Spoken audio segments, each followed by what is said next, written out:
Hi guys, Bigg Boss Malayalam season 7 live update ആയിട്ട് എത്തിയിരിക്കുകയാണ് കേട്ടോ. ലൈവിൽ ഒരു വൺ ട്വിസ്റ്റാണ് നടക്കുന്നത്. കാരണം ഫാമിലി വീക്കാണല്ലോ ഇപ്പോൾ നടക്കുന്നത്. അപ്പോൾ ഓരോരുത്തരുടെ ഫാമിലി മെമ്പേഴ്സ് കയറി വരുമ്പോൾ ഓരോ പാട്ടിട്ടാണ് വരുന്നത്. അപ്പോൾ ഇപ്പോൾ പുതിയൊരു പാട്ട് വരികയാണ്. കണ്ണാൻ തുമ്പി പോരാമെന്ന് പറഞ്ഞിട്ടുള്ളൊരു പാട്ട് ബിഗ് ബോസ് ഹൗസിൽ കേൾക്കുകയാണ്. അപ്പോഴേക്കും എല്ലാവരും വിചാരിക്കുകയാണ് ഇനി ആരാണോ വരുന്നത് എന്ന് പറഞ്ഞിട്ട് ഓടി ചെല്ലുമ്പം കാണുന്നത് നമ്മുടെ സ്പൈക്കുട്ടൻ വീട്ടിലേക്ക് കയറി വരുന്നതാണ്. സ്പൈക്കുട്ടൻ വന്നതിന് ചില കാരണങ്ങളുണ്ട്. സ്പൈക്കുട്ടൻ നേരെ പോയത് നമ്മുടെ നെവിൻ്റെ ബെഡിൻ്റെ അടുത്തേക്കാണ്. അതായത് നെവിൻ മോഷ്ടിച്ചു വെച്ച സാധനങ്ങൾ കണ്ടുപിടിക്കാൻ വേണ്ടിയിട്ടാണ് സ്പൈക്കുട്ടൻ വന്നത്. അപ്പം നെവിൻ്റെ അടുത്ത് എന്തോ 100 ഒരു പിക്കിൾ എന്തോ കൊടുത്തെന്ന് തോന്നുന്നു. അത് എടുത്തു വയ്ക്കാൻ വേണ്ടി കൊടുത്തതാണ്. അതാണ് സ്പൈക്കുട്ടൻ കണ്ടുപിടിക്കുന്നത്. അങ്ങനെ വേറെയും കുറേ കാര്യങ്ങൾ കണ്ടുപിടിക്കുന്നുണ്ട്.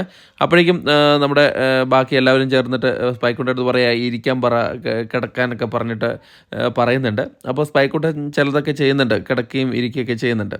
എന്തായാലും ഒരു ട്വിസ്റ്റായിപ്പോയി. കാരണം ഫാമിലി മെമ്പറാണെന്നാണ് എല്ലാവരും വിചാരിച്ചത്. അപ്പോൾ അടുത്തൊരു വീഡിയോ